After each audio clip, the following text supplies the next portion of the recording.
نحمده ونصلي على رسول الكريم اما بعد فاعوذ بالله من الشيطان الرجيم بسم الله الرحمن الرحيم قال الرسول الامين لا تطروني كما اطرت اليهود والنصارى اتخذوا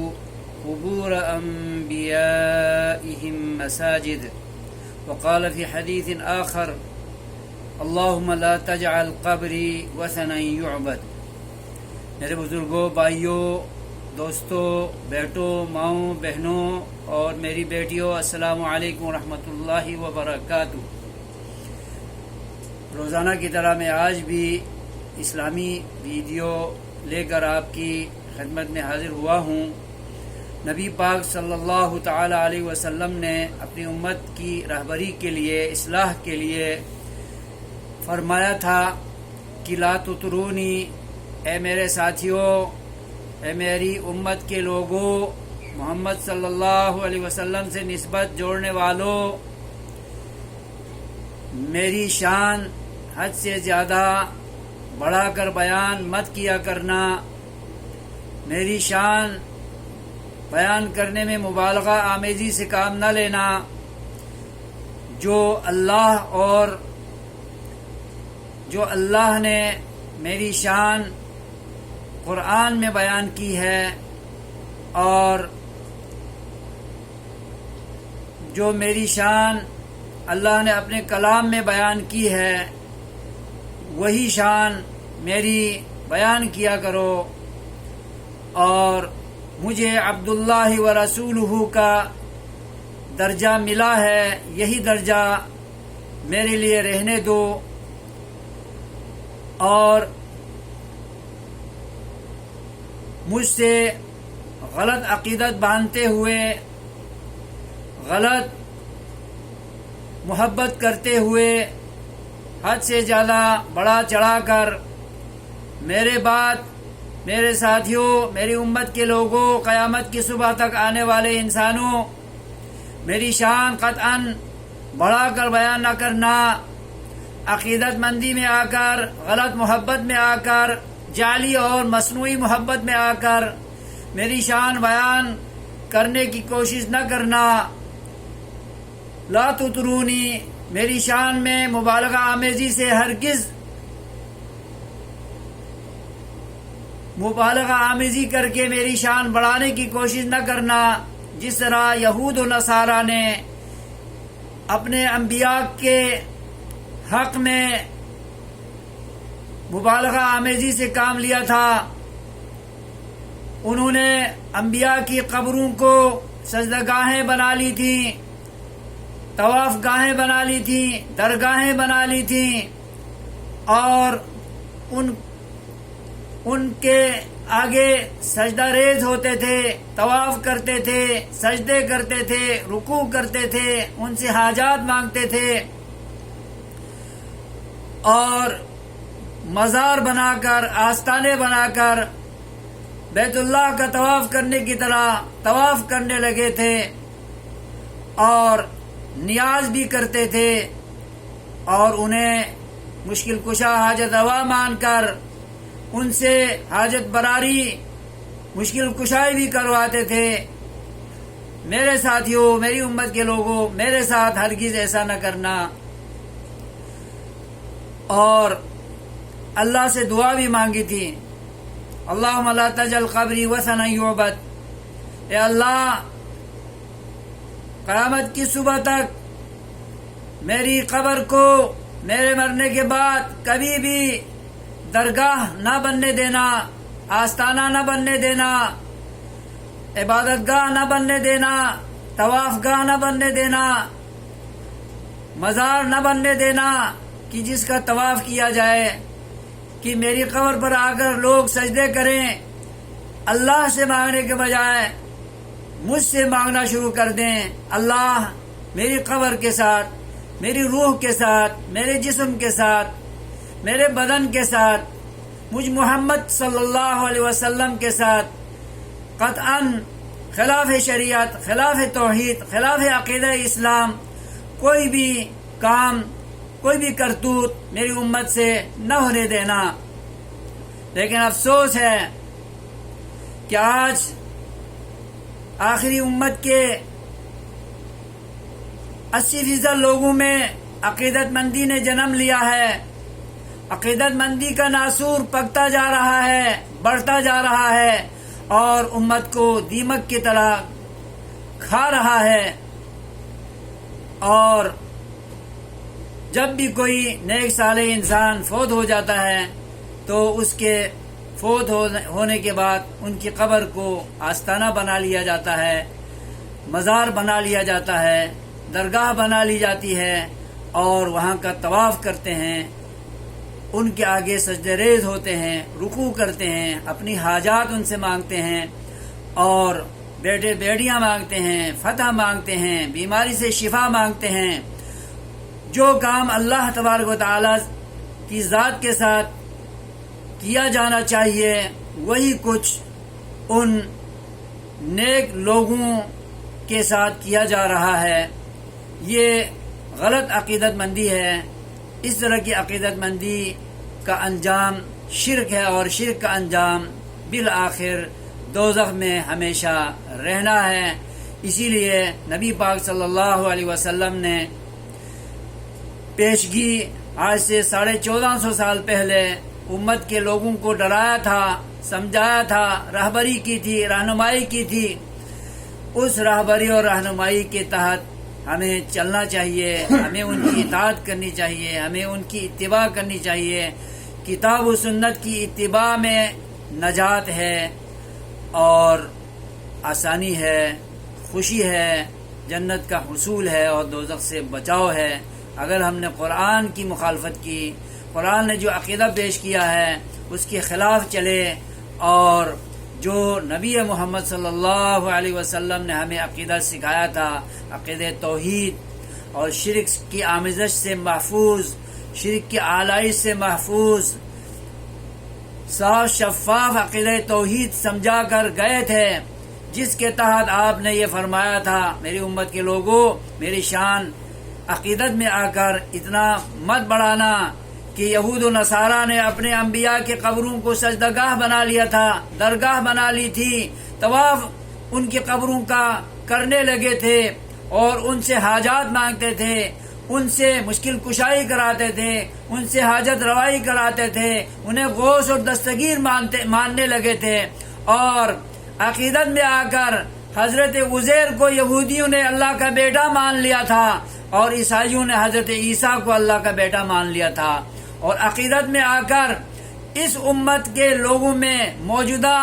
دور کے لوگوں میں ایسے مسلمان بھی ہیں جو نبی کریم صلی اللہ علیہ وسلم کی عقیدت میں آ کر آپ کو خدائی صفات سے متصف کرتے ہیں، عالم الغیب جانتے ہیں اور قادر مطلق عالم الغیب سمجھتے ہیں، جبکہ اللہ تبارک و تعالی نے قرآن میں فرما دیا ہے لا يعلم الغیب الا اللہ، غیب کا علم اللہ کے سوا کسی بھی مخلوق کو نہیں ہے، نہ کسی فرشتے کو ہے، نہ کسی پیغمبر کو ہے، نہ کسی نبی کو ہے، نہ کسی رسول کو ہے، نہ کسی اعلیٰ سے اعلیٰ ہستی کو ہے، نہ کسی ادنا سے ادنا مخلوق کو ہے. سوائے اللہ کے کسی کو علم غیب معلوم نہیں ہے. اور یہی نبی پاک سے بھی کہلوایا. اللہ کو معلوم تھا کہ امت کے آخر میں قیامت سے پہلے لوگ میرے نبی کو عالم الغیب جانیں گے، ان کی شان میں مبالغہ کریں گے، ان کی شان میں غلو کریں گے، ان کی شان میں مبالغہ آمیزی سے کام لے کر خدائی صفت تک لے جائیں گے اور ان کو عالم الغیب قرار دے کر اللہ کے برابر ٹھہرائیں گے. تو آپ سے کہلوایا قل، اے محمد اعلان کر دیں لا اعلم الغیبہ، میں غیب نہیں جانتا ہوں. ولو کنت اعلم الغیبہ، اگر میں غیب جانتا ہوتا لاستکثرت من الخیر، تو میں تمام خیر، بھلائیاں، اچھائیاں، خوشگوار فیصلے میں اپنے حق میں کر لیتا، سمیٹ لیتا، جمع کر لیتا. وما مسنی السوء، قیامت، قیامت تک مجھے اور میرے مرنے تک مجھے، میرے دنیا سے چلے جانے تک مجھے کوئی تکلیف نہ پہنچتی، کوئی اذیت نہ پہنچتی، کوئی آزمائش نہ آتی، کوئی پریشانی لاحق نہ ہوتی، کوئی بیماری نہ آتی، کوئی پریشانی نہ ہوتی، جبکہ آپ پر جادو بھی کیا گیا، جبکہ آپ کی زوجہ محترمہ ام المؤمنین حضرت عائشہ رضی اللہ تعالی عنہا پر غلط تہمت لگی، 50 دن تک آپ پریشان رہے، اور آپ کی چارپائی کے نیچے 18 دن تک ایک کتا رہتا رہا، اور 18 دن تک وہی بند رہی، اور جب کتا نکل گیا تو 18 دن کے بعد فرشتہ آتا ہے، جبریل آتا ہے، آپ گلہ کرتے ہیں اے میرے استاد، اے میرے رفیق، آپ مجھ سے ناراض تو نہیں ہو گئے تھے؟ اتنے دنوں سے آپ غائب رہے، جدا رہے۔ تو انہوں نے کہا کہ ہم اس گھر میں داخل نہیں ہوتے جس گھر میں کتا ہو، اور جس گھر میں کافر کی لاش ہو، اور جس گھر میں تصویریں ہوں، مورتیاں ہوں، بت ہوں۔ تو اس کتے کی وجہ سے ہم داخل نہیں ہوئے تھے۔ تو آپ کو 18 دن تک پتہ ہی نہیں چلا کہ یہاں کتا بیٹھا ہے، اور لوگ عالم الغیب بنا کر اللہ تعالی کی صفات سے متصف کرتے ہیں۔ اس طرح کی عقیدت مندی شرک کی طرف لے جاتی ہے، اور عقیدت توحید کی پٹری سے ہمیں اتار کر ہمیں خطرے میں اور شرک کی دلدل میں پھنسا دیتی ہے۔ میرے بزرگوں، بھائیوں، دوستوں، عقیدت اگر اختیار کرنی ہے، عقیدت مندی اختیار کرنی ہے، تو نمازوں سے عقیدت اختیار کرو، روزے سے عقیدت باندھو، اور ماں باپ کی خدمت کر کے جنت حاصل کرنے کی عقیدت کو اختیار کرو، اور روزے رکھ کر رمضان کا ایک بھی روزہ خطا نہ ہونے دیں، شوال کے 6 روزے رکھ کر مغفرت حاصل کرنے کے امور اور احکام سے عقیدت اپنی باندھ لو۔ یہ نہیں کہ جعلی عقیدت اور مصنوعی عقیدت باندھ کر ہم اپنے عقیدے توحید کو خراب کریں، اور عقیدے توحید کے شفاف نظریات سے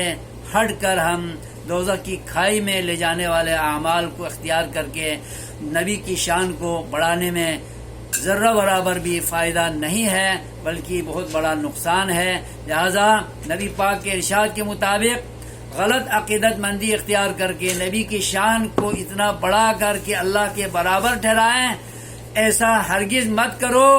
اور بہت سے لوگ نبی کریم صلی اللہ علیہ وسلم کو حاضر ناظر سمجھتے ہیں، جبکہ یہ عالم الغیب والشہادہ، حاضر ناظر تو اللہ کی ذات ہے، اللہ کی ذات کے علاوہ کوئی حاضر ناظر نہیں ہے۔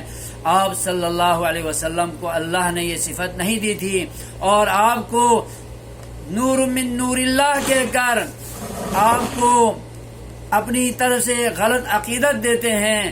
اللہ کے نور سے اگر پیدا ہوئے تھے تو پھر آپ صلی اللہ علیہ وسلم اللہ کا حصہ ہو گئے۔ اللہ کا حصہ مخلوق کے اندر ماننا یہ شرک ہے۔